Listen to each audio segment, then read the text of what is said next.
அருட்பெருஞ்சோதி அருட்பெருஞ்சோதி தனிப்பெரும் கருணை அருட்பெருஞ்சோதி.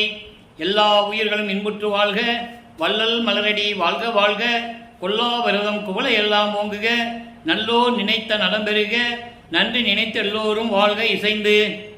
உலக மக்களே, அறிவார்ந்த அன்பர்களே, ஆண்மநேய ஒருமைப்பாடுடைய அன்பர்களே, அருட்பெருஞ்சோதி ஆண்டவருடைய திருவிளையாடலை பார்த்து கொண்டிருக்கிறோம். அருட்பெருஞ்சோதி ஆண்டவருடைய திருவிளையாடல் இந்த பிரபஞ்சத்தில் எவ்வளவோ திருவிளையாடல்கள் செய்திருந்தாலும் கூட 1823ஆம் ஆண்டு தொடங்கிய திருவிளையாடல் 30/1/1874 இரவு 12 மணி வரையிலும் 51 ஆண்டுகள் திருவிளையாடல் எப்படி நடந்தது என்பதை திருவெட்பாவிலிருந்து நாம் பார்த்து கொண்டிருக்கிறோம். பிரபஞ்சம் தோன்றிய காலத்திலிருந்தே தோன்றிய 4 யுகங்களிலுமே, கிரேத யுகம், திரேத யுகம், துவார யுகம், கலியுகம், இந்த 4 யுகங்களிலுமே சமயங்களும் மதங்களும் மார்க்கங்களும் தோன்றிவிட்டன. அதை உருவாக்கிய தலைவர்கள் அவர்களுக்கு கருத்துக்கு ஏற்றபடி உருவங்களை அமைத்து, வழிபாட்டு முறைகளை அமைத்து மக்களை வழிபட செய்து விட்டார்கள். யுகங்களுக்கும் ஆயுள் காலம் உண்டு. அதே போன்று சமயங்களுக்கும் மதங்களுக்கும் மார்க்கங்களுக்கும் ஆயுள் காலம் உண்டு. இதெல்லாம் முடிந்த பிறகு உலக மக்களுக்கென்று ஒரு ஆன்மீகம் வேண்டும் என்பதற்காக, ஒரு தனி மார்க்கம் வேண்டும் என்பதற்காக அருட்பெருஞ்சோதி ஆண்டவர் சுத்த சன்மார்க்கத்தை நிறுவி அதை உலக மக்களிடம் ஒப்படைப்பதற்காக தன் அருளால் பெற்றெடுத்த செல்வ மகனை, தன்னுடைய செல்வ பிள்ளையை ஒரு தாயின் வழியாக இந்த பூலோகிற்கே வருவிக்க செய்தார் அருட்பெருஞ்சோதி ஆண்டவர். அதெல்லாம் பார்த்துட்டு இருக்கோம். இந்த 51 ஆண்டுகளையும் அருட்பெருஞ்சோதி ஆண்டவர் 8 ஆண்டுகளாக பிரித்து எப்படியெல்லாம் தன் மகனுக்கு அருளை கொடுத்து கொண்டிருக்கிறார் என்பதையும், எப்படியெல்லாம் திருவிளையாடல் நடந்தது என்பதையும் நாம் ஒவ்வொரு திருமுறையிலிருந்தும் ஒவ்வொரு பாடலிலிருந்தும் பார்த்து கொண்டிருக்கிறோம். வல்லப்பமானவர்கள் வருவிக்கூற்ற பிறகு 8 ஆண்டுகள் வரையிலும், முதல் 8 ஆண்டுகள் வரையிலும் இறைவனிடமிருந்து அருளை பெற முடியாமல் அவர் மனம் எப்படியெல்லாம் தவித்தது என்பதையும், அதன் பிறகு 9வது ஆண்டிலே இறைவன் ஆட்கொண்ட பிறகு அதன் பிறகு என்னென்ன நிலைகள் ஏற்பட்டன, எப்படியெல்லாம் திருவெட்பா பாடல்கள் உருவாகியது, அந்த பாடல்களிலே அவருடைய இறைவனுடைய திருவிளையாடலெல்லாம் எப்படி கூறியிருக்கிறார்கள் என்பதையும் பார்த்து கொண்டிருக்கிறோம். அந்த வகையில் நாம் பார்க்க வேண்டிய பாடல் 1ஆம் திருமுறை திருவருள் முறையீடு. இப்போ வல்லற்பமானவர்கள் 2வது எட்டில் இருந்து கொண்டிருக்கிறார். 9வது ஆண்டிலே இறைவன் வந்து ஆட்கொண்ட பிறகு இறைவனால் வருவிக்க உற்றவன் என்ற நிலை அவருக்கு தெரியும். வேறு எந்த நிலையும் தெரியாது. சுத்த சன்மார்க்கத்தை பற்றி தெரியாது. சமயங்களும் மதங்களும் மார்க்கங்களும் என்ன சொன்னவோ அந்த நெறிமுறைகளை பின்பற்றி கொண்டு, சைவ சமய நெறிகளை பின்பற்றி கொண்டு இருந்து கொண்டிருக்கிறார். இப்போ 9வது ஆண்டிலே திருவருள் முறையீடு உதயமாகும் போது அந்த பாடலிலே இன்றைக்கி 214வது பாடலை பார்க்க போகிறோம். பாடலை நன்றாக கவனியுங்கள். பாடல் உங்களுக்கு புரியாட்டா கூட இறைவன் கொடுத்த விளக்கம் மிகவும் எளிமையாக இருக்கும். ஒண்ணுதல் ஏழை மடவார்த்தம் வாழ்க்கையில் உற்றிடனும், பண்ணுதல் ஏர்மறை 1000 சூழும் நின் பாதத்தை யான் எண்ணுதலே தொழிலாக செய்வித்து என்னை ஏன்று கொள்வாய். தொழிலாக செய்வித்து என்னை ஏன்று கொள்ளுவாய் கண்ணுதலே கருணை கடலே என் கருத்து இதுவே. இது பாடல். இப்போ இந்த பாடலுடைய விளக்கம் பாருங்க, நல்லா கவனிக்கணும்.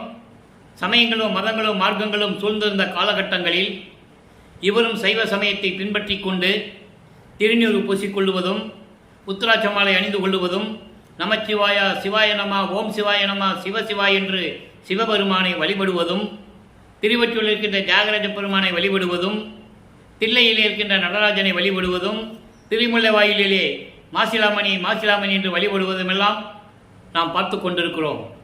இவர் சைவ சமயத்தை பின்பற்றி கொண்டிருக்கிறார். அப்போ அவருக்கு நான் ஏற்கனவே கூறியது போல சுத்த சன்மார்க்கம் தெரியாது. ஏன் மகனை உலக மக்களிடையே உலாவ விடுகிறார் அருட்பெருஞ்சோதி ஆண்டவர் என்றால், சமயங்களிலும் மதங்களிலும் மார்க்கங்களின் நெறிகளை பின்பற்றி கொண்டு அதன் பிறகு இந்த உலக மக்களிடம் சொல்ல வேண்டும். அதனுடைய காலங்களெல்லாம் முடிந்துவிட்டது உலக மக்களே, இனி அது தேவையில்லை.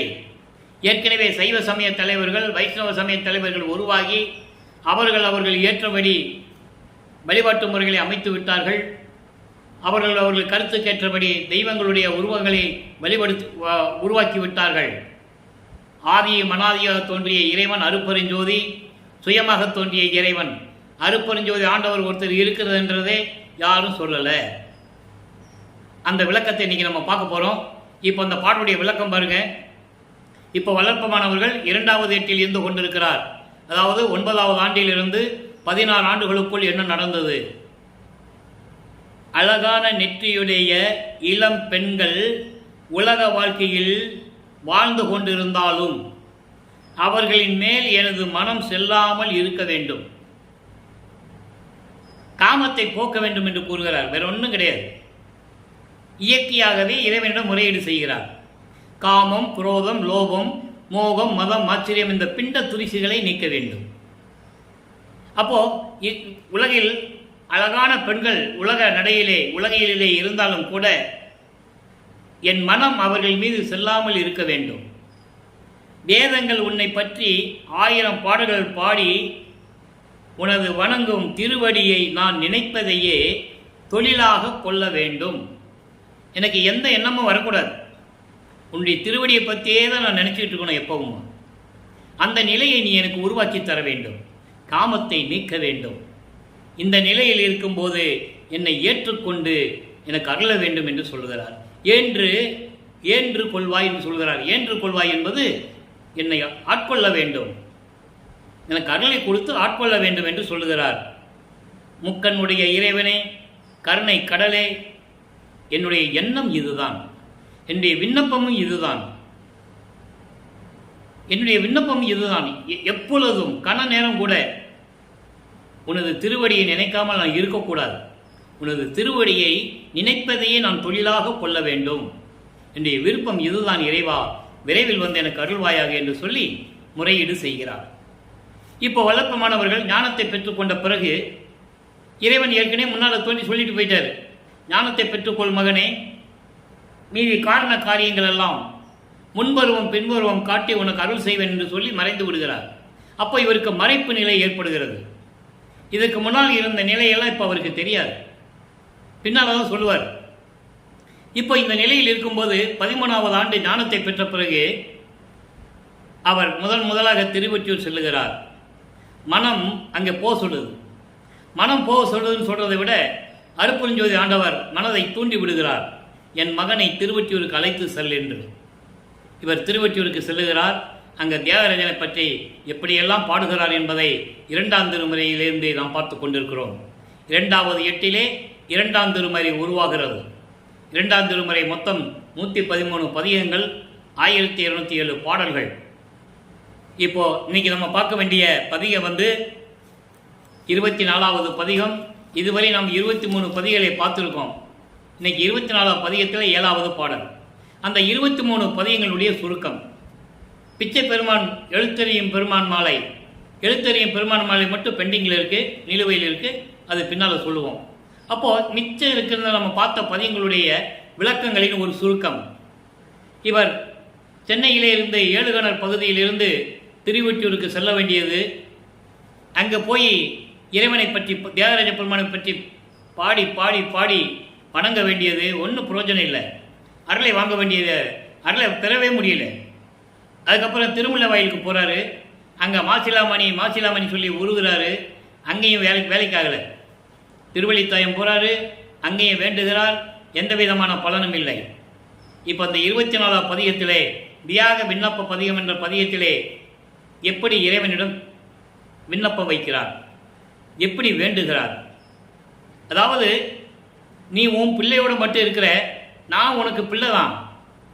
ஆனால் உன் பிள்ளை முருகனோடையும் எங்கள் அம்மாவோடையும் என் அம்மையோடையும் உமையாளோடையும் நீ இருக்கிற காட்சியை தினமும் பார்த்து மகிழ்ந்து கொண்டிருக்கின்ற எனக்கு நீ அருளாவிட்டால் நீ எப்படிப்பட்ட புகழ்பெற்ற இறைவன் இருந்தாலும் சரி, நீ பிச்சை பெருமான் தானே, பிச்சைக்காரன் தானே, அருளை வச்சுக்கிட்டு ஏன் கொடுக்க மாட்டேன்ற அப்படின்ற ஒரு நிலையில் இருந்து கொண்டு தனது மன குமுறலை, தனது மன ஏக்கத்தை, தவிப்பை எப்படி முறையீடு செய்கிறார். வெற்றி படைவேல் பிள்ளையோடும் வெற்பாலோடும் தான் அமர்கின்ற மற்றி கோலம் கண்டு கலிப்பான் வருந்தும் எமக்கு ஒன்று அருளானேல், ஒன்று அருளானேல், அதுதான் நமக்கு முக்கியமான வார்த்தை. ஒன்று அருளானேல் கற்றை சடையான் கண் மூன்று உடையான் கரியோன் அயனும் காணாதான் பெற்றது இவர்வான் ஒற்று தியாக பெருமான், நீ பிச்சை பெருமான் தானே அப்படின்னு சொல்றாரு. இந்த பாடலுடைய விளக்கம் பாருங்க. அதாவது வேல் வைத்துக் கொண்டிருக்கின்ற முருகனோடும் மலையரசி உமையலோடும் நீ அமர்ந்திருக்கின்ற அந்த அழகான காட்சியை நான் கண்டு ரசித்துக் கொண்டிருக்கின்ற எனக்கு நான் வருந்தும்படியாக இருந்து கொண்டிருக்கிறேன். ஒரு அருளை கூட நீ கொடுக்காவிட்டால், சிறிதளவு கூட நீ அருளை கொடுக்காவிட்டால், உன்னை எல்லாம் பின்னிய சடை உடையவன், 3 கண் உடையவன், திருமாலும் பிரம்மனும் பார்க்க முடியாத இறைவன், அருள் வல்லமும் கொண்டவன், ஒற்று தியாக பெருமான், இப்படியெல்லாம் சொல்லிக்கிட்டு இருக்காங்க. அதெல்லாம் இல்லை, நீ பிச்சை பெருமான் அப்படின்னு சொல்ற. நீ எனக்கு நீ அருளை கொடுக்கப்பட்டால் மற்றவர்கள் உன்னை போற்றி புகழ்ந்து என்ன பிரயோஜனம்? உன்னால் வரிமிக்க விட்டு அந்த மகனை தெருவில் விட்டு விட்டாய். நான் தெருவில் நின்று கொண்டிருக்கிறேன். இதனால் ஏளன பேச்சுகளையும் அவமானங்களையும் தாங்கிக் கொண்டிருக்கிறேன். இதை தான் சொல்லுவார் ஞானசரியில், மானம் போன வழியெல்லாம் விடுத்தேன் சொல்லுவார். அற்புதமாக இருக்கும் அந்த பாடல்களெல்லாம். அப்போது இந்த நிலையில் இருக்கும்போது நீ எனக்கு அருள வேண்டாமா? நீ அருளை கொடுக்காவிட்டால் நீ எப்படிப்பட்ட இறைவனாக இருந்தால் எனக்கு என்ன? நீ ஒரு பிச்சை பெருமான் என்று சொல்லி தனது மனக்குமுறலை, மன இயக்கத்தை இறைவனிடம் இப்படியெல்லாம் சொல்லுகிறார். இப்போ வல்லற்பெருமான் அவர்கள் 16 ஆண்டுகளுக்குள் இருந்து கொண்டிருக்கிறார். 16 ஆண்டுகள் வரைக்கும் இறைவனிடமிருந்து எந்த அருளை பெற முடியாமல் தவித்துக் கொண்டிருந்த நமது பெருமான் பிள்ளை பெருமான் அவர்கள் இப்போ 3வது எட்டில் அடி எடுத்து வைக்கிறார். 3/24 3ஆம் திருமுறை உருவாகிறது. 3ஆம் திருமுறை 19 பதிகங்களை கொண்டது. இதுவரை 18 பதிகங்களை நாம் பார்த்து விட்டோம். 18 பதிகங்களுடைய ஒரு சுருக்கம். ஆண்டுகள் உருண்டோடு பிறகு ஆண்டுகள் கடந்து போயிட்டு இருக்கு. அப்போ இவருடைய நிலை மாறுகிறது. இப்போ தியாகராஜ பெருமான் காட்சி கொடுக்குறாரு, அப்புறம் மறைஞ்சிடுறாரு. இப்படியே இருந்துகிட்டு இருக்காருன்னு சொல்லி தன்னுடைய மனக்குமுறலையும் மனதில் இருக்கின்ற ஏக்கத்தையும் தவிப்பையும் நாரையிடம் சொல்லி தூது அனுப்புவார், கிளிகளை தூது அனுப்புவார். எந்த விதமான பலனும் இல்லை. அதன் பிறகு ஒரு பொறுத்து பின்னிடம் போய் குறி கேட்பார். குறி கேட்டு என்ன பிரச்சனை? சோழி உருண்டாதானே குறி சொல்ல முடியும். அங்கேதான் மேலே இருந்து அவர் தடுத்துக்கிட்டு இருக்காரு. அப்புறம் ஒரு ஜோசியர்கிட்ட போய் ஜாதகம் பார்க்க போவார். ஏன் இதெல்லாம் பதியங்களாக கொடுத்தார் என்பதை நீங்கள் புரிந்து கொள்ள வேண்டும். உலகியலிலே அவர் வாழ்க்கை உலகியலிலே இருப்பதனால் உலகியலிலே இருப்பவர்கள் எப்படியெல்லாம் போவார்களோ, குடும்பத்தில் ஒரு கஷ்டம், பிள்ளைகளுக்கு கல்யாணம் பண்ணணும், வேலை கிடைக்கல அப்படின்னு என்ன பண்ணுவாங்க? குறி கேட்க போவாங்க, ஜோசியம் கேட்க போவாங்க, இப்படியெல்லாம் செய்வாங்க. அந்த மனநிலையில் அவர் இருந்து கொண்டிருக்கிறார் என்பதை உலக மக்களுக்கு தெரிவித்துக் கொண்டிருக்கிறார். அதை நீங்கள் புரிஞ்சுக்கணும். அவர் ஏன் போய் ஜோசியம் பார்த்தாரு, ஏன் குறைச்சி பண்ணிக்கிட்ட போனார், அப்படிலாம் நீங்கள் நினைக்கக்கூடாது. இறைவனுடைய திருவிளையாடல் நடந்து கொண்டிருக்கிறது. அப்படியாவது ஏதாவது உண்மை கிடைக்குமா அப்படின்னு தான் அவருடைய மனநிலை அந்த நிலையில் இருந்து கொண்டிருக்கிறது.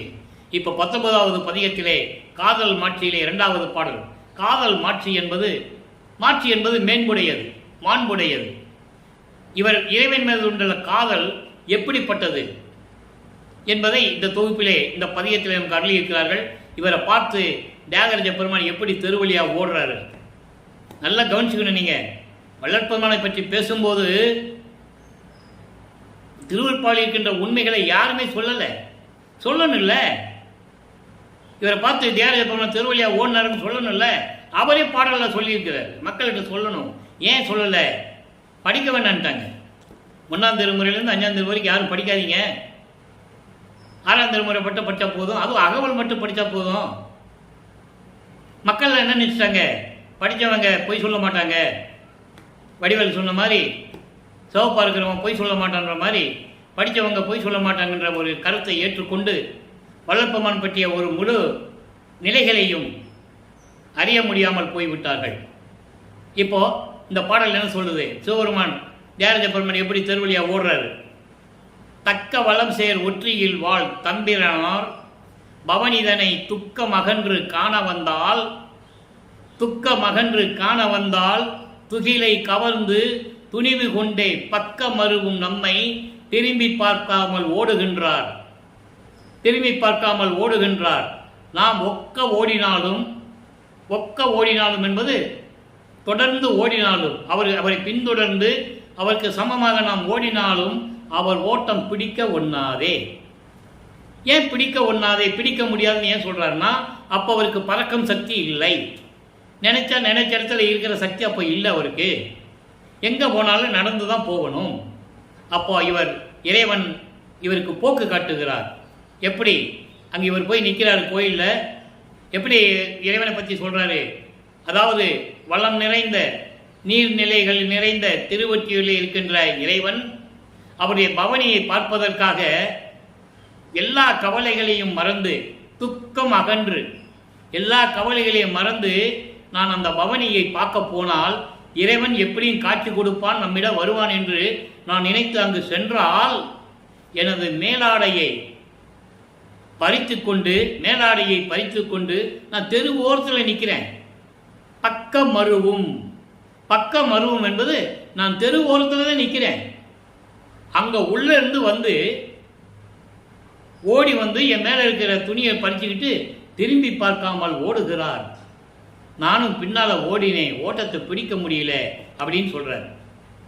நல்லா கவனிச்சுக்கணும். நீங்கள் ஏன் ஓடினாரு, ஏன் இதை சொல்கிறாரு வல்லபெருமான் அப்படிங்கிறத நம்ம சிந்திச்சு பார்க்கணும்.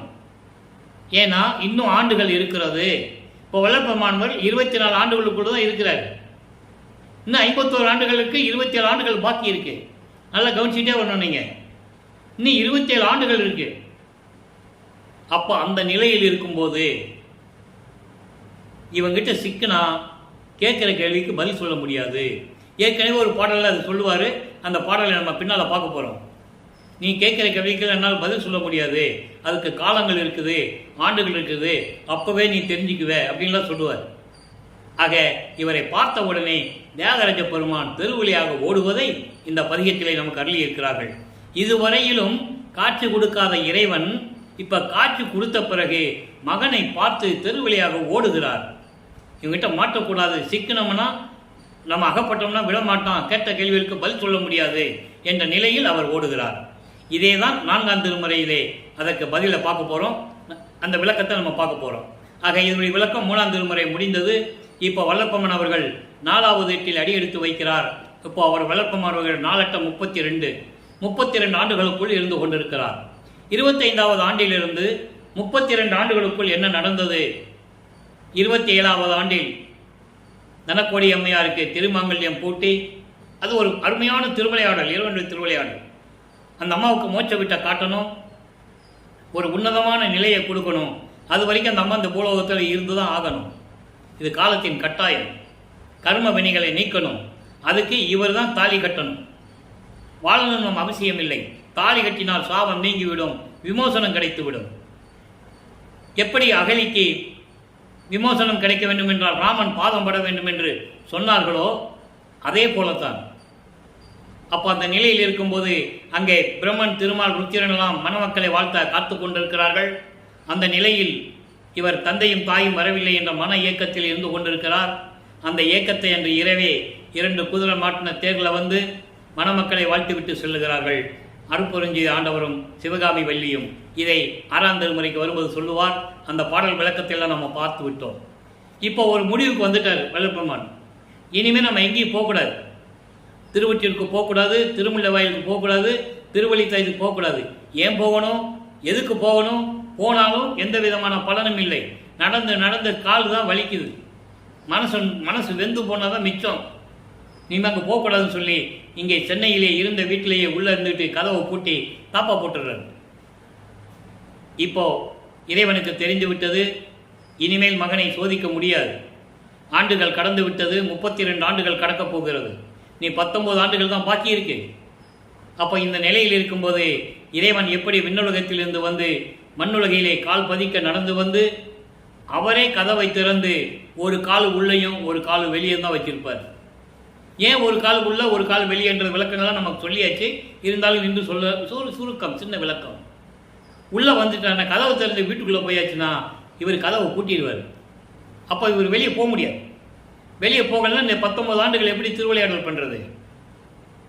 அதனால் மகனுடைய குறிப்பை அறிந்து ஒரு கால் வச்சு ஒரு கால் உள்ளேயும் வெளியே வச்சு மகனை பக்கத்தில் அழைத்து கட்டி அணைத்து கொஞ்சி குழாவி, வருத்தப்படாத மகனே, இன்றோடு உனது கஷ்டகாலம் தீர்ந்து விட்டது என்று சொல்லி ஒவ்வொரு பாடலிலும் எப்படி அருளை கொடுத்தார் என்பதை 100 பாடல்களிலே அருட்பிரகாச மாலையிலே பார்த்து விட்டோம். இப்போ எல்லா நிலையிலையும் கடந்தாச்சு. இப்போ அவர் சுத்த சன்மார்க்கத்தை வாங்கணும் இருக்கிறது தெரியும். அருட்பெருஞ்சோதி ஆண்டவர் தான் கடவுளும் தெரியும். அவர் தான் நம்மளை சமயங்களிலேயும் மதங்களிலேயும் மார்க்கங்களையும் இருக்க வச்சார்னு இப்போ அவருக்கு தெரியும். இப்போ உலகியல் வாழ்க்கையை பற்றுகள் எல்லாம் துறந்து வெள்ளாடை அணிந்து முக்காடு போட்டுக்கொண்டு சைவ சமயத்தினுடைய குறியீடுகளை எல்லாம் நீக்கிவிட்டு திருநீர் பூசுவதையும் உத்திராட்சமலை போடுவதையும் இந்த சிவசிவா நமச்சிவாயா ஓம் சிவாய நம்ம சொல்லுவதையும் எல்லாம் நிறுத்திட்டாரு. இதை நம்ம பிரசாத மாலையில் 4ஆம் திருமுறையில் பார்க்க போகிறோம். 10 மாலையும் பார்க்க போகிறோம். அது 1ஆம் திருமுறையில் வடிவுடை மாணிக்க பார்க்கணும். 2ஆம் திருமுறையில் எழுத்தறியும் பெருமான் மாலையை பார்க்கணும். அப்போ 4ஆம் திருமுறையில் இந்த மாலைகள்லாம் பார்க்கணும்.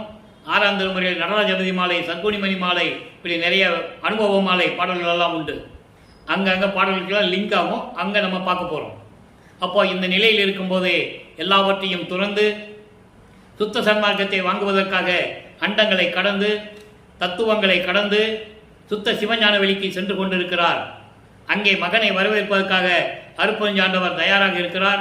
மகன் சென்றதும் மகனை வரவேற்று அங்கே இருந்த சத்தியஞான சபையிலே சிங்காசனத்திலே அமர வைத்து, மகனை மங்கள நீராடி புத்தாடை அணிந்து வா, உனக்கு மணிமூடல் சூட்ட வேண்டும் என்றெல்லாம் சொல்லி மணிமகுடம் சூட்டி முடிசூட்டி மணிமுடி சூட்டி இளவரசன் என்ற பட்டத்தை கொடுத்து, இனிமேல் பிரபஞ்சத்தை இயக்கப் போகிறவன் என் மகன்தான் என்று எல்லா உலகங்கள் அறிய சொல்லி சுத்த சன்மார்க்கத்தை கொடுத்து சாதா கல்வியை கற்றுக் கொடுத்து ஏம சித்தியை கொடுத்து இப்படியெல்லாம் தத்துவ சித்திகளை எல்லாம் கொடுத்து, மகனே இன்னும் ஆண்டுகள் இருக்கிறது, 19 ஆண்டுகள் இருக்கிறது, நீ பூலோகத்துக்கு சென்று வா என்று சொல்லி பூலோகத்திற்கு அனுப்பி விடுகிறார்.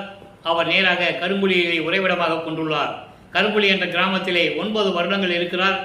அங்கே நடந்ததெல்லாம் இந்த 5ஆம் திருமுறை, அதாவது 5வது 8 33வது ஆண்டிலிருந்து 40 ஆண்டுகளுக்குள் என்ன நடந்தது என்பதையெல்லாம் பார்த்து விட்டோம். இப்போ வல்லற்பமானவர்கள் 6வது 8, அதாவது 41வது ஆண்டிலிருந்து 48 ஆண்டுகளுக்குள் என்ன நடந்து கொண்டிருந்தன என்பதை பார்த்து கொண்டிருக்கிறோம்.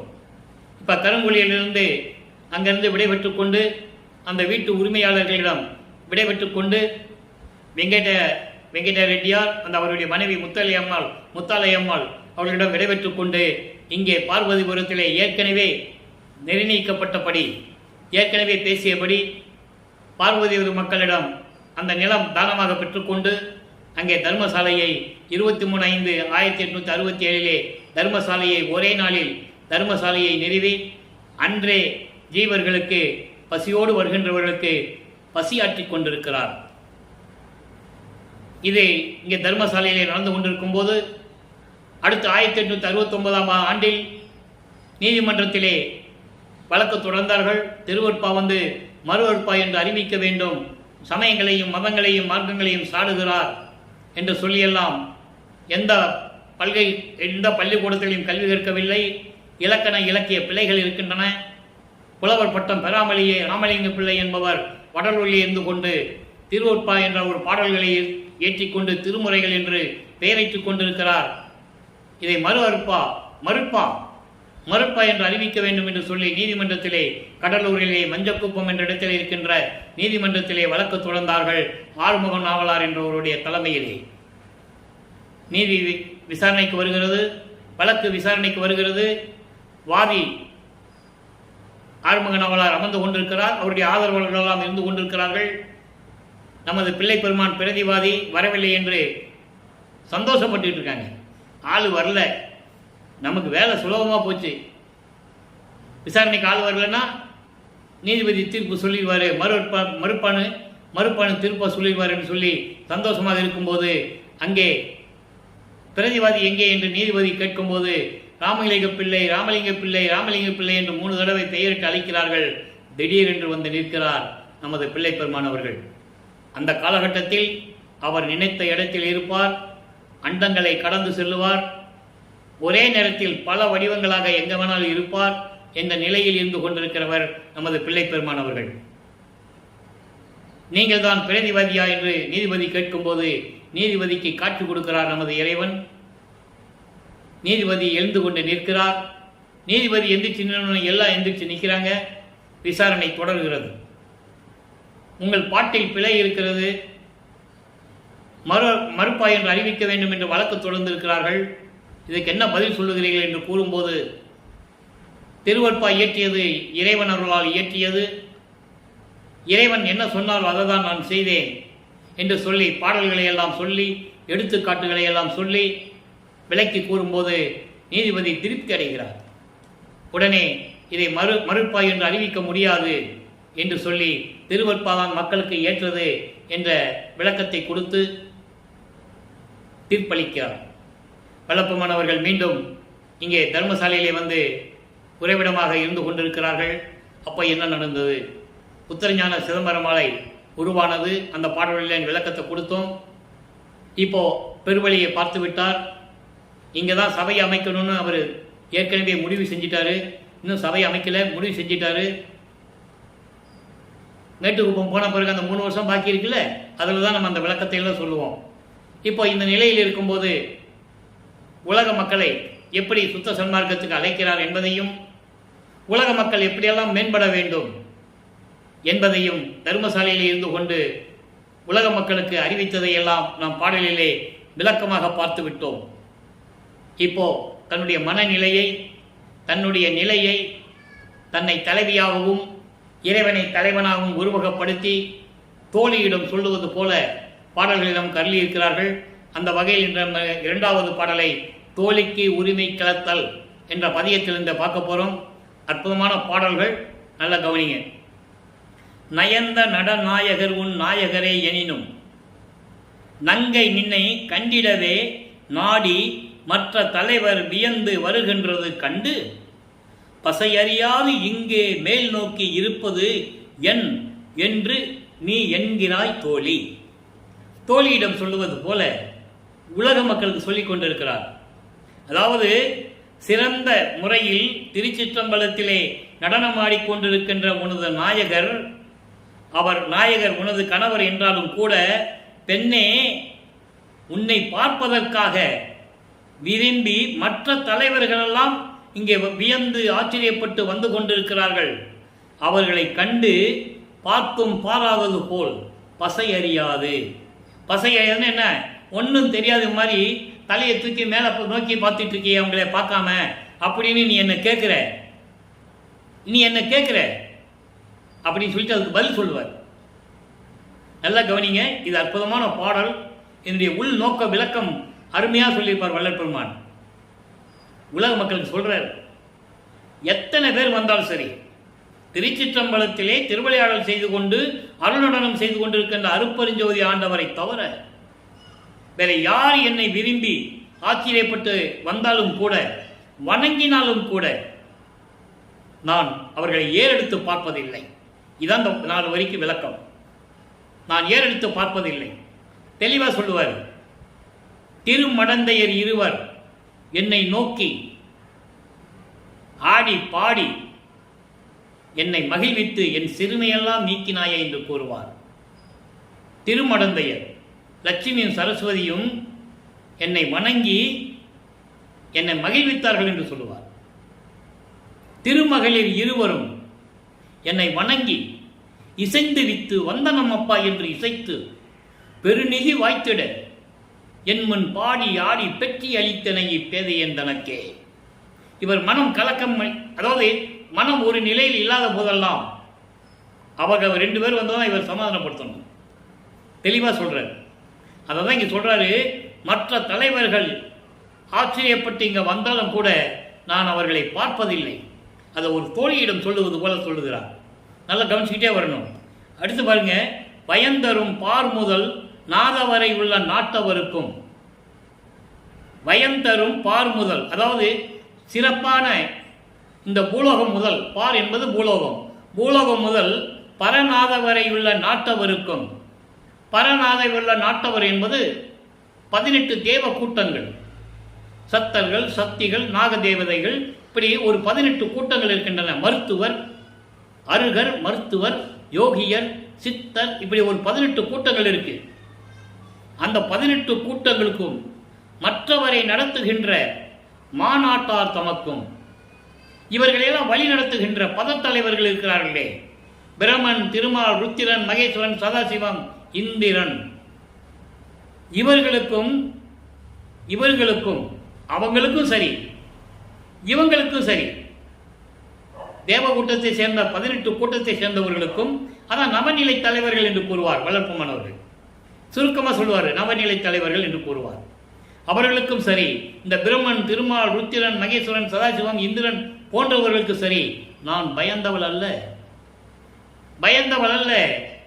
அந்த குலத்தில் நான் இருந்து வரவில்லை. பயந்த குடி அல்ல நான் பயந்தவள் அல்ல.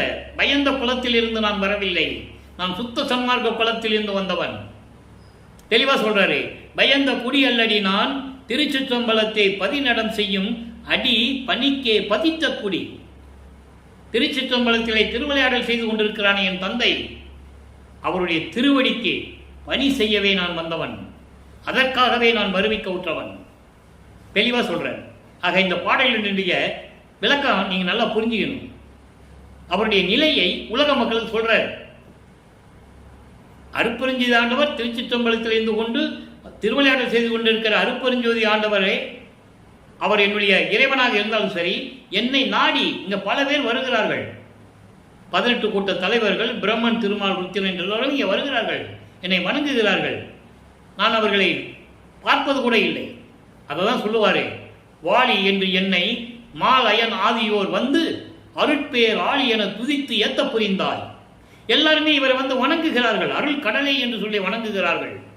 அந்த ஒரு நிலையை எனக்கு கொடுத்து விட்டாயே என் தந்தையை என்று கூறுவார். அற்புதம். நீடூழி அன்றே எனக்கு சாகா வரமும் உவந்தளித்தாய், வாலி மன்றோங்கம் அருப்பெருஞ்சோதி நின் மன்னருளே. அதை தான் இங்கே சொல்றாரு. யார் வந்தாலும் சரி, நாம் அவர்களை பார்ப்பதில்லை. அவங்க எத்தனை தேவர்குல தலைவனாக இருந்தாலும் சரி, யாராக இருந்தாலும் சரி, அவர்களை பயந்து வாழ்வதற்கு நான் பயந்த குலத்தில் இருந்து வரவில்லை. நான் சுத்த சன்மார்க்க குலத்தை சேர்ந்தவன். நான் இறைவனுடைய திருவடிக்கே பணி செய்ய வந்தவன் என்று சொல்லி இந்த பாடலை உலக மக்களுக்காக தெரிவிக்கிறார். அடுத்து பாருங்க, தத்துவ வெற்றி. தத்துவ வெற்றியில் இன்னைக்கு 2வது பாடல். நல்லா கவனிங்க. தத்துவ வெற்றி என்பது தத்துவங்களை கடப்பது. 36 தத்துவங்கள். மனம், சித்தி, புத்தி, அகங்காரம், ஐம்பொறிகள், ஐம்புலன்கள், ஐம்பூதங்கள், காமம், குரோதம், லோபம், மனம், மதம், ஆச்சரியம், இப்படி எல்லாவற்றையும் எப்படி நீக்குகிறார், அதை எப்படி உலக மக்களுக்கு தெரிவிக்கிறார். நல்லா கவனிங்க. மனம், முதல்ல மனத்தை சொல்றார். அந்த கரணங்களை முதல்ல எடுக்கிறார். அந்த கரணங்கள் மனம், சித்தம், புத்தி, அகங்காரம். இந்த 4 அகங்காரங்கள் எப்படி நடக்குது? இதை ஏற்கனவே மகாதேவ மாலையில 87வது பாட்டில் சொல்லுவார். என்னை கருவிலேயே, ஒரு தாயின் கருவறையிலே நீ நிற்க வச்சியே, அப்பவே என்னை வந்து இவங்க மிரட்டினாங்கன்னு சொல்லுவார். அற்புதமான பாடல் அது. 87வது பாடல் மகாதேவ மாலை. அங்கே இறைவனுடைய திருவிளையாடலை சொல்லுவார். அப்போ இந்த நிலையில் இருக்கும்போது, மனம் என்னும் ஒரு பேய் குரங்கு மடப்பயலே, மனம் என்னும் ஒரு பேய் மனக்குரங்கு மடப்பயலே, நீதான் மற்றவர் போல் என்னை நினைத்து மறுத்தாதே. என்ன ஒன்று வந்து நீ வந்து மிரட்டாதே, பார்த்துக்கோ. மனம் என்னும் மனக்குரங்கு கொண்ட மடப்பயலே, மடப்பயலே, நான் வந்து நீ நினைக்கிற மாதிரி ஆள் இல்லை. என்ன வந்தாலும் நீ மிரட்டக்கூடாது. இனமுற என் சொல்வழியே இருத்தி எனில் சுகமாய் இருந்துடு. அதாவது நான் உனக்கு நட்போட சொல்றேன், நண்பனா சொல்றேன், ஒரு தோழனா சொல்றேன். நான் சொல்றதை கேட்டு நீ இருக்கிறேன்னா நீ சுகமாய் இருப்ப. மனதை அடக்க வேண்டும் என்று சொல்லுகிறார். மனதை கடக்க வேண்டும். நான் சொல்றபடி நீ கேட்டேனா நீ சுகமாய் இருக்கலாம். என் சொல்வழி ஏற்றில்லை ஆனாலோ, நான் சொல்லுவதை நீ கேட்காவிட்டால், மனமே, நான் சொல்லுவதை நீ கேட்காவிட்டால் தினை அளவு உன் அதிகாரம் செல்ல ஒட்டேன். தினை அளவு என்பது சிறிதளவு. திணையை பார்த்துருக்கீங்களா நீங்கள்? திணை வந்து அது ஒரு உருண்டையாக இருக்கும், சின்னதாக இருக்கும். திணை அரிசின்னு கேள்விப்பட்டிருப்பீங்க. கிராமத்தில் இருக்கிறவங்களுக்கு நல்லா தெரியும். நான் கிராமத்திலிருந்து வந்தோம் தான். திணை சோறு சாப்பிட்டோம்னா அவ்வளோ அருமையாக இருக்கும், உடம்புக்கு நல்லது. அந்த திணை எண்ணெய் அவ்வளவு சிறுசாக இருக்கும். அந்த சிறிதளவு கூட உன் அதிகாரம் என்னிடம் செல்ல விடமாட்டேன். உலகம் சிரிக்க உன்னை அடக்கிடுவேன், உலகம் சிரிக்க உன்னை அடக்கிடுவேன். திருவருளால், என் தந்தையுடைய திருவருளால் உன்னை உலகம் சிரிக்கும்படி அடக்கி விடுவேன். மனமே, நான் சொல்லுவதை கேட்டு ஒழுங்காக இருந்தால் இரு, இல்லாவிட்டால் உலகம் சிரிக்கும்படி உன்னை ஓட ஓட விரட்டுவேன். கணத்தே நவில் என்னை அறியாயோ? நிஜ வாழ்க்கையில் நீ என்னை பார்த்ததில்லையா? கேள்விப்பட்டதில்லையா? யார் என இங்கு இருந்தாய்? நான் யார் என்று நினைத்து கொண்டிருக்கிறாய்? பூலோகத்தில் வந்து ஒரு மானிடனாக நான் பிறந்துவிட்டால் என்னை மானிடன் என்று நினைத்து கொண்டிருக்கிறாயா நீ? நான் என் தந்தையினுடைய அருளால் வருவிக்க உற்றவன். அதை முதலில் நீ நினைச்சுக்கோ மனமே. ஞானசபை தலைவனுக்கு நல்ல பிள்ளை நான். சொல்லிட்டாரா? ஞானசபை தலைவன், சத்தியஞான சபை தலைவனுக்கு, அருட்பெருஞ்சோதி ஆண்டவருக்கு நான் நல்ல பிள்ளை. எனவே மனமே அடங்கி இரு. அடங்கி இல்லை என்றால் உன்னை நான் அடக்குவேன் என்று சொல்லி அந்த தத்துவ வித்தையை நமக்கு அருளியிருக்கிறார்கள். போகப்போற 20 பாடல்கள் அற்புதமாக இருக்கும். இப்போ சுத்த சிவநிலை நல்ல கவனிங்க. சுத்த சிவநிலை, சுத்த சிவநிலை, சுத்த சன்மார்க்கத்தை பெற்ற பிறகு எப்படி இறைவனுடைய திருவிளையாடல் நடந்து இவர் எப்படி அருளை பெற்றுக்கொண்டார்? சுத்த சிவநிலைன்னா என்ன? 27வது பாடல் நல்ல கவனிங்க. நானே தவம் புரிந்தேன் நம் பெருமான் அருளால். நம் பெருமான் அருளால் நானே தவம் புரிந்தேன். நானே அருள் சக்தி நாடு அடைந்தேன். நானே அழியா வடிவமை 3 பெற்றேன்.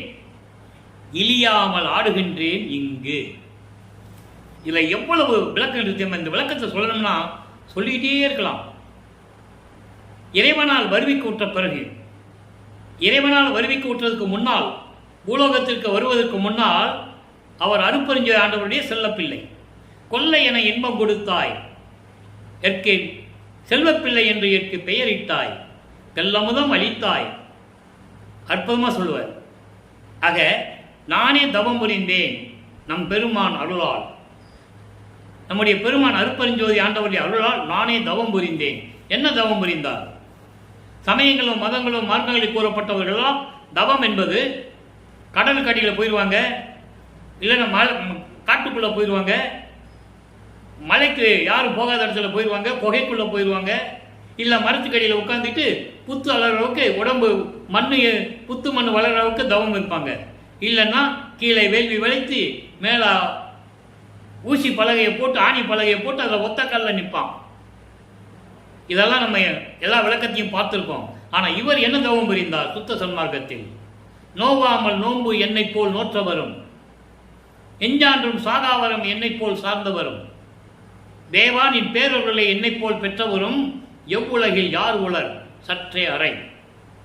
அப்பாட்ட கேட்குறார், இங்கே வாப்பா அற்புதம் ஆண்டவரே, எங்கள் அப்பனே இங்கே வா, உன்னால் வருவிக்க விட்டு நான் இவ்வளோ தொல்லையெல்லாம் பட்டுட்டேன். 12 ஆண்டு தொடங்கி இற்றைய பகல் வரை இந்த படியில் நான் பட்ட பாடு நினைக்கில் மலையும் உருகுமே, இரும்பும் உருகுமே, மலையும் கரையுமேன்னு சொல்லுவார் மெய்யருள் வியப்பில். அந்த பாடலுடைய விளக்கத்தில் நம்ம பார்த்துருக்கோம். அதனால் நான் உங்ககிட்ட ஒன்று கேட்குறேன். எனக்கு தெரியாமல் நீ யாருக்காவது சாகா வரத்தை கொடுத்துருக்கிறியா? இல்லை எனக்கு கொடுத்த மாதிரி யாருக்காவது அகலை கொடுத்துருக்கியா? அதை முதல்ல சொல்லிவிட்டு நீ போ. பிடிச்சிக்கிட்டார். அப்போ அவர் சொல்கிறார் அதனுடைய விளக்கத்தை. மகன் தந்தையிடம் கேள்வி கேட்கிறார், நீ சொல்லுன்னு. தந்தை மகனுக்கு பதில் சொல்லுகிறார். அதை அருட்பெருஞ்சோதி அகவலிலே சொல்லுவார். சாவாய் நிலை இது தந்தனம் உனக்கே, ஆவாய் என அருளிய அருட்பெருஞ்சோதி. எப்படி சொல்றாரு மகன் கிட்ட? இல்லை மகனே, உனக்கு மட்டும்தானே கொடுத்துருக்கேன்.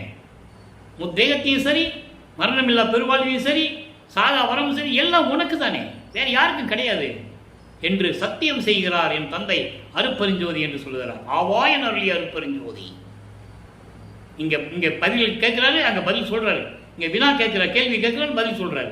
அதான் சொல்றாரு, நானே தவம் புரிந்தேன் நம்பெருமான் அருளால். அந்த ஒரு வரிக்கு எவ்வளவு விளக்கம் பாருங்க. அடுத்து சொல்றாரு பாருங்க, நானே அருள் சக்தி நாடு அடைந்தேன். நான் ஒருவன் தான் சுத்த சிவராஜ்யத்தை ஆண்டு கொண்டிருக்கிறேன். சுத்த சிவராஜ்யத்தை அடைந்தவன் நான் ஒருவன் தான். அந்த நிலை என்ன? கடவுள் நிலை அறிந்த அம்மயமான நிலை. 16வது நிலை ஞானத்தில் ஞானம். சரிய கிரிய யோகம் என்ற 12 நிலைகளும் சமயங்களையும் மதங்களையும் மார்க்கங்களையும் சார்ந்தது. 13வது நிலை, அதான் திரையோதசி நிலை என்று கூறுவார் பிள்ளை பெருமானவர்கள். 13வது நிலை தான் ஞான சரியை. ஞான கிரியை, ஞானத்தில் ஞானம், ஞானத்தில் யோகம், ஞானத்தில் ஞானம். அதான் சிவராஜ்யம், சுத்த சிவராஜ்யம், சுத்த சிவஞான வெளி. அதான் கடவுள் நிலை அடைந்து அம்மையமாயக்கூடிய ஒரு நிலை. அதை நான் அடைந்து விட்டேன். யார் சொன்னது மக்கள்கிட்ட? ஒரே வரியில தான் சொன்னாங்க. வளர்ப்பவனை பற்றி சோறு போட சொன்னார், முடிஞ்சு போச்சு.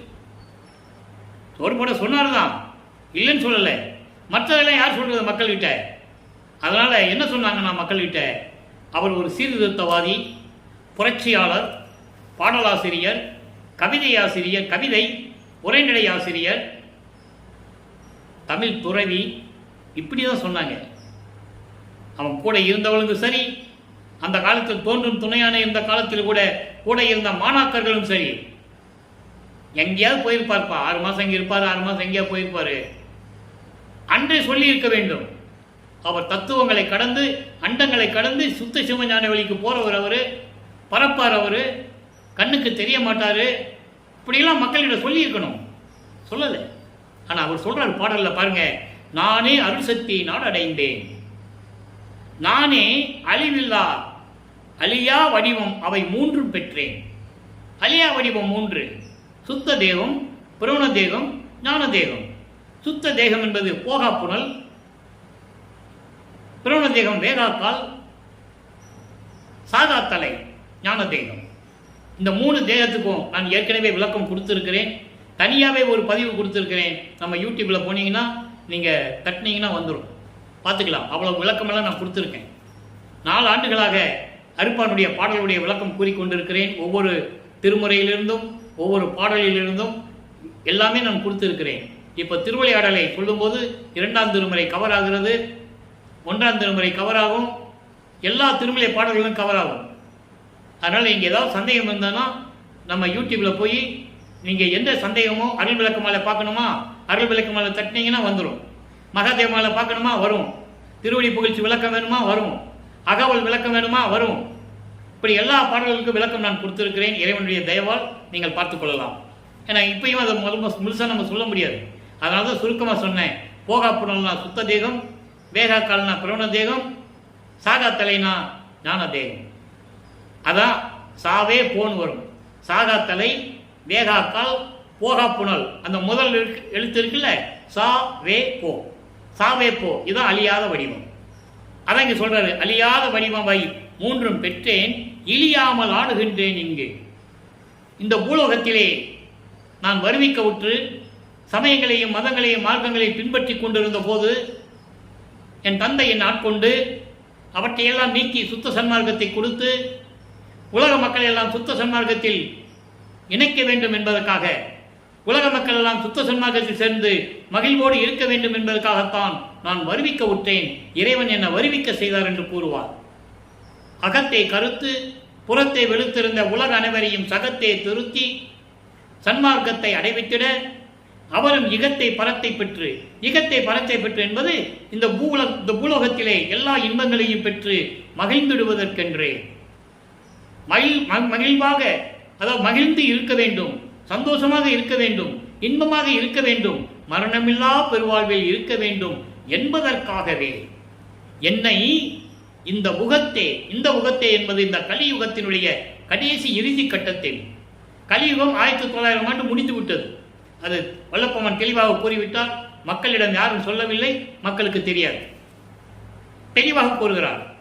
ஆக அந்த கலியுகத்துடைய கடைசியிலே இறைவனால் வருவிக்க விட்டவன் நான் அருளை பெற்றேன் என்று கூறுவார். அதான் இங்க சொல்றாரு, இந்த பூலோகத்தில் இழியாமல் ஆடுகின்றேன், எந்த விதமான குறையும் இல்லாமல், தங்கு தடையின்றி, சமயம் மதம் மார்க்கம் என்ற தடைகளை எல்லாம் நீக்கி அருட்பெருஞ்சோதி ஆண்டவரின் தந்தையுடைய அருளால் நானே பிரபஞ்சத்தை இந்த பூலோகத்திலிருந்து இயக்கிக் கொண்டிருக்கிறேன். தெளிவா சொல்றேன். ஆக இந்த நிலையில் இருக்க பிறகு அற்புதமான ஒரு பதியத்தை பார்க்க போறோம். 108வது பதிகம், சமாதி வற்புறுத்தல். பாடலை கவனிங்க, அற்புதமான பாடல். ஏன் சமாதி வைக்க சொன்னார், இந்த சமாதியை ஏன் வைக்க சொன்னார் என்றதை இத்தனை வருடம் காலமாக பேசினார்கள், பேசினார்கள். அவர்கள் விளக்கத்துக்கு ஏற்றபடி பேசினார்கள். ஆனால் பாடலிலே வள்ளல் பெருமான் என்ன உண்மையை கூறுகிறார், அதை தான் நம்ம இன்னைக்கு பார்க்க போறோம். அதாவது பேசுனாலும் பேசுனாங்க, சமாதி வைக்கணும், எரிச்சோம்னா அந்த தனஞ்சயன் என்ற அந்த சக்தி கடைசியில் தலைவலியாக வெளியே போயிடும், எரிச்சோம்னா சாம்பலாக போயிடும், அதனால் சாம்பல் எடுத்தால் சாம்பலாக போயிடுச்சுன்னா மறுபடியும் பிறவி எடுக்க முடியாது, அதனால் சமாதி வைக்க சொன்னார் எல்லாம் சொன்னாங்க. இருந்தாலும் பரவாயில்லை, அதை அந்த விளக்கத்துக்குள்ளே நம்ம போய் ஆராய வேண்டாம். இப்போ பாடலில் வள்ளல் பெருமான் என்ன சொன்னார், சமாதி வற்புறுத்தல். இன்றைக்கு 7வது பாடல். குணம் புதைக்க, நல்லா கவனிக்கணும், குணம் புதைக்க உயிர் அடக்கம் கொண்டது. எந்த குணம் புதைக்க உயிர் அடக்கம் கொண்டது, அதை நம்ம பின்னால் பார்ப்போம். சுட்டால் அதுதான் கொலையாம் என்று, அந்த பிணத்தை சுட்டு எரித்தால் அது கொலை என்று வனம் புதைக்க வேண்டும் என் வாய் தடிக்க சொல்லுகின்றேன். வார்த்தை கேட்கும் பிணம் புதைக்க சம்மதியீர், பணம் புதைக்க சம்மதிக்கும் பேயரே, நீர் எண்ணம் புதைக்க துயில்வார் நும் பாற்றியலருக்கு அஞ்சுவரே இழுதையே முட்டாள்களே என்று சொல்லுகிறார் உலக மக்களை பார்த்து. குணம் புதைக்க உயிர் அடக்கம் கொண்டது. குணம் புதைக்க என்பது ஏற்கனவே இந்த பிரபஞ்சம் தோன்றிய காலத்திலிருந்தே மக்கள் எல்லாம் சமயங்களையும் மதங்களையும் மார்க்கங்களையும் பின்பற்றிக் கொண்டிருந்தார்கள். அது உண்மை. ஒவ்வொரு சமய தலைவர்களையும் வழிபட்டுக் கொண்டிருந்தார்கள். சைவ சமய தலைவனாகிய சிவபெருமானையும், கௌபாரம் முருகனையும், காலாபத்திய விநாயகனையும், சௌரம் முருகனையும், விஷ்ணு சமயத்தைச் சேர்ந்த விஷ்ணுவையும், வைஷ்ணவ சமயத்தைச் சேர்ந்த விஷ்ணுவை எல்லாம் வழிபட்டுக் கொண்டிருந்தார்கள். அவங்களுக்கு சுத்த சன்மார்க்கம் தெரியாது. அப்போ இந்த சமயங்களையும் மதங்களையும் மார்க்கங்களையும் பின்பற்றிக் கொண்டிருந்தவர்கள், அவருடைய குணம் எப்படி இருந்திருக்கும்? ராட்சச குணம், தாமச குணம் இருப்பதற்கு வாய்ப்பே இல்லை. சுத்த சன்மார்க்கத்தில் இருக்கின்றவனுக்கு தான் கோபம் வராது, அடக்கம் இருக்கும், உயிர் இரக்கம் இருக்கும், ஜீவகானிய ஒழுக்கன்ற ஒரு நெறி இருக்கும். அப்போ குணம் புதைக்க ஏற்கனவே சமயங்களையும் மதங்களையும் மார்க்கங்களையும் இருந்தவர்களுடைய அந்த நெறிகளை எல்லாம் நீக்குவதற்காக இந்த உயிர் உடம்பிலிருந்து நீங்குகிறது. அதான் சொல்றாரு, குணம் புதைக்க உயிர் அடக்கம் கொண்டது.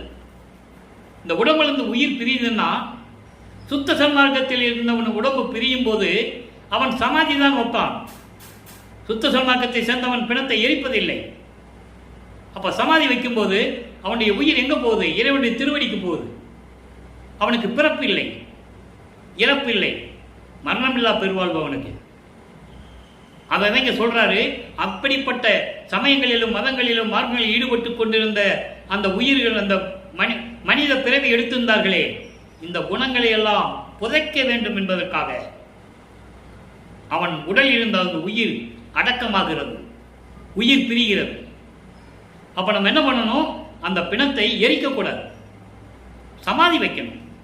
சமாதி வைத்தால் திருப்பி அவனுக்கு ஒரு மனித பிறவி கிடைத்து அவனுக்கு சுத்த சன்மார்க்கத்தை, அப்போ சுத்த சன்மார்க்கம் இந்த உலகத்தில் விளங்கி கொண்டிருக்கும். அப்போ அவன் சுத்த சன்மார்க்கத்தை தெரிந்து கொள்ளுவான். அப்போ அவனுடைய பிறவி புண்ணிய பிறவியாகும். புரிஞ்சுது அவங்களுக்கு? அதனால்தான் செத்தவர்களை எழுப்புவது, இறந்தவர்களை எழுப்புவது என்று கூறினார் வள்ளல் பெருமான் அவர்கள். செத்தவர்களை எழுப்புவது என்பது சுத்த சன்மார்க்கத்தை தெரிந்தும் அதை பின்பற்றாதவர்கள், இறந்து போனவர்கள். செத்தவர்கள், இறந்து போனவர்கள் என்பது சுத்த சன்மார்க்கத்தை பற்றி தெரியாதவர்கள், இறந்து போனவர்கள். இவங்க 2 கேட்டகரியையும், இந்த 2 பேர்களையும், செத்தவர்களையும் இறந்தவர்களையும், இந்த 2 பிரிவையை சேர்ந்தவர்களையும் திரும்ப மனித பிறவி கொடுத்து அவங்களுக்கு இந்த பூலோகத்திலே கொண்டு வந்து சுத்த சன்மார்க்கத்தை கொடுக்க வேண்டும். அதனால் தான் அவங்களை எழுப்ப வேண்டும் என்று சொல்லுகிறார். அதை தான் சமாதி வற்புறுத்தல் சொல்லுகிறார். குணம் புதைக்க உயிர் அடக்கம் கொண்டது. ஸோ அவனோட சேர்ந்த அந்த குணங்கள்லாம் இதோட போயிடுச்சு. அப்போ அந்த பிணத்தை என்ன பண்ணணும்? சமாதி வைக்கணும். அதுக்கு சொல்லும்போது சொல்றாரு, சுட்டால் அதுதான் கொலையாம். ஒரு பிணத்தை சுடுவது கூட கொலை என்று சொல்லுகிறார். கொலை என்று வனம் புதைக்க வேண்டும். அதாவது பிணத்தை ஒருவன் இறந்து விட்டால் அவனுடைய பிணத்தை சுட்டால் கூட, எரித்தால் அது ஒரு கொலைக்கு சமானம், ஒரு கொலைக்கு சமமாகும் என்ற நோக்கத்தில்தான் நான் புதைக்க வேண்டும் என்று கடுமையாக சொல்லுகின்றேன். வாய் தடிக்க சொல்லுகின்றேன் என்று சொல்லுகிறார். வாய் தடிக்க என்பது கடுமையாக சொல்லுகிறேன், உறுதியுடன் சொல்லுகிறேன். ஒரு பிணத்தை சுட்டால் அது ஒரு கொலை என்ற ஒரு நோக்கத்தில் தான், ஒரு உயிரை கொலை செய்வது என்ற ஒரு நோக்கத்தில் தான் நான் அந்த பிணத்தை சமாதி வைக்க வேண்டும் என்று கூறுகிறேன். அப்படி என் வார்த்தை கேட்டும், அந்த வார்த்தையை கேட்டும் பிணம் புதைக்க சம்மதியே. நான் உண்மையை சொல்கிறேன், ஏன் சமாதி வைக்கணும், அதனுடைய நிலை என்னென்ற உண்மையை நான் சொல்கிறேன். அப்படி நான் சொல்கிறதையும் கேட்காம நீங்கள் சமாதி வைக்க மாட்டேன்றீங்களே. பணத்தை மட்டும் புதைச்சி வைக்கிறீங்களே, அதாவது பணத்தை மட்டும் பத்திரமா அங்கங்கே சேமித்து வச்சுறீங்களே, இதை மட்டும் ஏன் செய்ய மாட்டேன்றீங்க? நான் சொன்னாலும் நீங்கள் கேட்பதில்லை. பணம் புதைக்க சம்மதிக்கும் பெயரே நீர் எனம் புதைக்க துயில்வார் நும் பாற்றுயிலருக்கு அஞ்சுவரே. அதாவது உங்கள் எண்ணத்தை நிறைவேற்ற இப்படியெல்லாம் பாடுபடுகிறீர்கள் என்று தவம் புரிகின்றவர்கள், துயில்வார் என்பது தவம் புரிகின்றவர்கள், கண்ணை மூடிட்டு அப்படியே தவத்தில் இருக்கிறவங்க, அவங்க கூட உங்கள் செயலுக்கு அஞ்சுவாரே. என்ன இப்படி இருக்கிறான், பிணத்தை போய் சமாதி வைக்காம பிணத்தை போய் எரிச்சிட்டு இருக்காங்க. இப்படிப்பட்ட முட்டாள்தனம் நிறைந்த அறியாமையில் உள்ள உலக மக்கள். அதான் சொல்றாரு, பேயரே என்று சொல்கிறார், இழுதையர் என்று சொல்கிறார். இழுதையர் என்பது முட்டாள்கள், அறிவை அதாவது இழந்தவர்கள், அறிவில்லாதவர்கள். இவங்க கூட உங்களை பார்த்து பயப்படுறாங்கன்ற. துயில்வார் பாட்டு செயல் இருக்கு, உங்களுடைய இந்த செயலுக்கு, நீங்கள் செய்கின்ற இந்த செயலுக்கு அவர்கள் கூட பயப்படுகிறார்கள் என்று வல்லப்பெருமான் கூறுகிறார். ஆக கண்டிப்பாக உறுதியாக ஒருவர் இறந்து விட்டால் அந்த பிணத்தை எரிக்கக்கூடாது, சமாதி வையுங்கள். காரணம், மீண்டும் அவன் எழுந்து வர வேண்டும், அந்த ஆன்மா மீண்டும் உயிர் பெற்று ஒரு மனித பிறவி எடுத்து வர வேண்டும், அவன் சுத்த சன்மார்க்கத்தை கற்றுக்கொள்ள வேண்டும். அதுக்காக தான் சமாதி வைக்க சொல்றேன். நல்லா புரிஞ்சுக்கணும் நீங்க.